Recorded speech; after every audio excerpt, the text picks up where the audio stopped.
Realme neo 7SE specifications చైనాలో అయితే spot అయినాయి అనమాట. దీని ప్రకారం మీడియాటెక్ డెమెన్సిటీ 8400 అల్ట్రా ప్రాసెసర్తో అయితే ఈ మొబైల్ రాబోతుందట. 6.78 ఇంచెస్ AMOLED డిస్ప్లే అయితే ఉండబోతుంది. 1.5K రెజల్యూషన్ అయితే ఉంటుంది.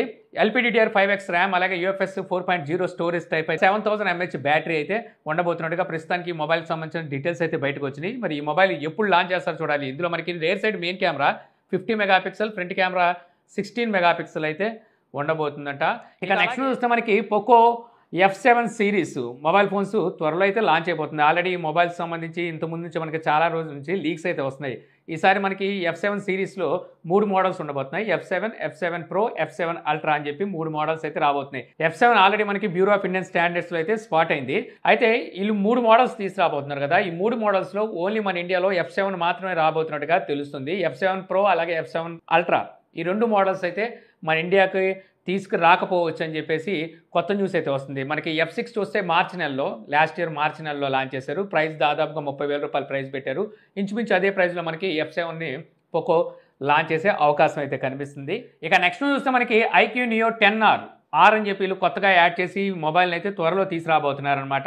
ఇప్పుడు ఈ మొబైల్ సంబంధించిన కొన్ని డీటెయిల్స్ అయితే బయటకు వచ్చినాయి. దీని ప్రకారం చూస్తే లాస్ట్ ఇయర్ వీళ్ళు ఏప్రిల్ నెలలో G9 టర్బో అని చెప్పి ఒక మొబైల్ని అయితే లాంచ్ చేసింది. మన ఇండియాలో లాంచ్ చేయలేదు. మన ఇండియాలోకి ఈ మొబైల్ వస్తుందని చెప్పి చాలా మంది కూడా అప్పుడు వెయిట్ చేశారు. ఎందుకంటే ఈ మొబైల్ స్పెసిఫికేషన్స్ అండ్ ప్రైస్ ఆ రేంజ్లో అయితే చైనాలో లాంచ్ చేశారు. బట్ మన ఇండియాకి అయితే ఈ మొబైల్ తీసుకురాలేదు. G9 సిరీస్లో కొన్ని మోడల్స్ తీసుకొచ్చినప్పటికీ G9 టర్బోని అయితే తీసుకురాలేదు. అయితే వీళ్ళు ఇప్పుడు తీసుకొస్తున్న ఈ IQ Neo 10R మొబైల్ ఏదైతే ఉందో ఇది G9 టర్బోకి సిమిలర్గా ఉన్నట్టుగా తెలుస్తుంది. డిజైన్ కూడా సిమిలర్గా ఉంది, అలాగే ప్రాసెసర్ కూడా సిమిలర్గా ఉంది. ఇందులో మనకి స్నాప్డ్రాగన్ 8S జనరేషన్ 3 ప్రాసెసర్ అయితే ఉండబోతున్నట్టుగా IQ అయితే టీచ్ చేస్తుంది. ఒకవేళ అదే మొబైల్ అయితే మాత్రం ఈ మొబైల్ ఆల్రెడీ చైనాలో ఏప్రిల్ నెలలో లాంచ్ చేశారు. దాన్ని ఇప్పుడు మన ఇండియాలోకి రీబ్రాండ్ చేసి తీసుకురాబోతున్నట్టుగా తెలుస్తుంది అనమాట. ఒకవేళ మన ఇండియాలోకి తీసుకొస్తే ఈ మొబైల్ ప్రైస్ దాదాపుగా 30,000, 29,999 రూపాయలు ప్రైస్ పెట్టే అవకాశం అయితే ఉంది. సో చూద్దాం మరి అదే మొబైల్ లాంచ్ చేస్తారా లేకపోతే ఏమైనా కొత్త మోడల్ తీసుకొస్తారా అనేది. ఇక నెక్స్ట్ చూస్తే మనకి వివో V50 మన ఇండియా లాంచ్ టైం లైన్ అయితే బయటకు వచ్చిందనమాట. సో నెక్స్ట్ మంత్ ఈ మొబైల్స్ని అయితే మొబైల్స్ కాదు ఒక మొబైల్నే లాంచ్ అయిపోతున్నట్టు తెలుస్తుంది. యాక్చువల్గా Vivo V50, V50 Pro, V50e ఈ 3 మోడల్స్ని తీసుకురావాలి. కాకపోతే V50 మొబైల్ మాత్రమే నెక్స్ట్ మంత్ తీసుకురాబోతున్నట్టుగా ఇప్పుడు అర్థమవుతుందన్నమాట. ఆల్రెడీ V50e మనకి బ్యూరో ఆఫ్ ఇండియన్ స్టాండర్డ్స్లో అయితే స్పాట్ అయింది.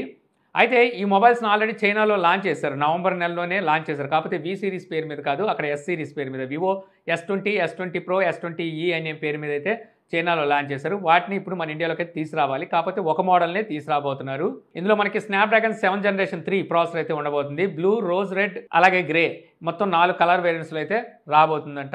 ఇక నెక్స్ట్ చూస్తే రెడ్మీ A4కి సక్సెసర్ మొబైల్ సంబంధించిన చిప్ సెట్ మనకి ఇప్పుడు ఆన్లైన్లో అయితే స్పాట్ అయింది. ఇదే మొబైల్ని పోకో రీబ్రాండ్ చేసి C71 పేరు మీద అయితే తీసుకొస్తుంది.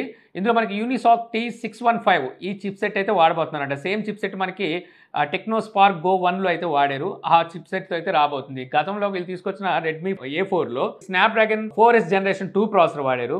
మరి ఒకేసారి వీళ్ళు యూనిసాక్లోకి ఎందుకు పడిపోయారో అర్థం కాలేదు. ఆ మొబైల్ అప్పుడు మనకి 8,499 రూపాయలు ప్రైస్ పెట్టారు. యూనిసాక్ వాడుతున్నారు కాబట్టి ఇంకా తక్కువ ప్రైస్కి తీసుకురావాలి. ఇక నెక్స్ట్ చూస్తే వాట్సాప్ ఐఫోన్ యూజర్స్ కోసం కొత్త ఫీచర్ని అయితే త్వరలో తీసుకురాబోతున్నట్టు తెలుస్తుంది అనమాట. ఆండ్రాయిడ్లో డ్యూయల్ సిమ్ ఉందనుకోండి, 2 వాట్సాప్లు వాడడానికి మనకు ఆప్షన్ ఉంటుంది. బట్ ఐఫోన్కి అలా కాదు. సో మనం 2 సిమ్ కార్డులు ఉంటే అంటే 2 సిమ్ కార్డులకి వాట్సాప్ వాడాలంటే ఒకటి మామూలుగా స్టాండర్డ్ వాట్సాప్ వాడాలి, మరొకటి బిజినెస్ వాట్సాప్ వాడాలి. నేను అలాగే వాడుతున్నాను. ఇప్పుడు అలా కాకుండా మనకి ఒకటే వాట్సాప్లో మల్టిపుల్ కనెక్షన్స్ని అయితే iOSకి తీసుకురాబోతున్నారనమాట. అంటే స్విచ్ అవ్వచ్చు. ఒకే దాంట్లో మనం 2 నెంబర్ని యాడ్ చేసుకోవచ్చు. కావాల్సి వచ్చినప్పుడు వాటిని స్విచ్ అవ్వచ్చు. యాక్చువల్గా ఈ ఫీచర్ ఏం కొత్త ఏం కాదు. టెలిగ్రామ్ ఇప్పుడు జమానాలోనే తీసుకొచ్చేసింది. ఆ ఫీచర్ని ఇప్పుడు iOSకి వాట్సాప్ అయితే తీసుకురాబోతుంది.